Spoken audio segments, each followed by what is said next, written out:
De même que la fleur se tourne vers le soleil, dont les rayons assurent la symétrie et la perfection, nous devons aussi nous tourner vers le soleil de justice, dont la lumière céleste brillera sur nous et transformera nos caractères à la ressemblance de celui de Jésus-Christ.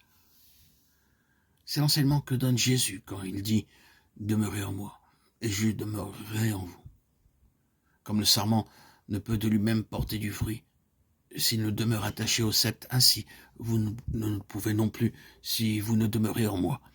Sans moi, vous ne pouvez rien faire. Jean 15, 4, 5. Pour vivre saintement, vous dépendez tout aussi complètement de Jésus-Christ que le sarment dépend du cep pour croître et fructifier. Hors de lui, vous êtes sans vie. Vous n'avez aucune force pour résister à la tentation ou pour croître en grâce et en sainteté. En demeurant en lui, en tirant de lui votre vie, vous prospérerez et vous n'aurez à redouter ni sécheresse ni stérilité. Vous serez comme un arbre planté près d'un cours d'eau. Mais bien des gens s'imaginent devoir accomplir eux-mêmes une partie de cette œuvre. Ils ont une confiance en Jésus-Christ pour le pardon de leurs péchés, mais ensuite, ils veulent faire le bien par leur propre effort. Toute tentative de cette espèce est condamnée à un échec. Jésus dit, sans moi, vous ne pouvez rien faire. Notre croissance en grâce, notre joie, notre utilité, tout dépend de notre union avec le Sauveur. C'est en étant en communion avec lui chaque jour et à chaque heure, c'est en demeurant en lui que nous pourrons croître en grâce. Non seulement il suscite notre foi, mais il la mène à la perfection. Jésus, le premier et le dernier, toujours, en tout et partout. Il doit être avec nous, non seulement au commencement et à la fin de notre pèlerinage, mais à chaque pas du chemin.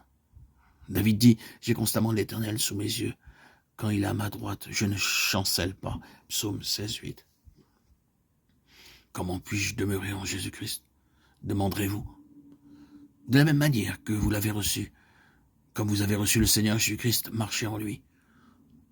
Mon juste vivra par la foi. Colossiens 2, 6. Hébreux 10, 38. Vous êtes donné à Dieu pour le servir et lui obéir.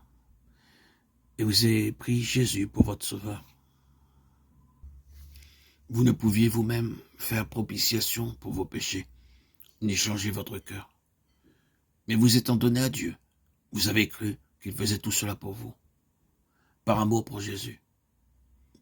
C'est par la foi que vous êtes devenu la propriété du Christ. C'est encore par la foi que vous devez croître en lui, en donnant et en prenant. Vous devez tout donner, votre cœur, votre volonté, votre service, afin d'obéir à toutes ces demandes. Et vous devez tout prendre. Jésus-Christ, la plénitude de toute bénédiction, votre force, votre justice, votre soutien éternel, afin de pouvoir obéir.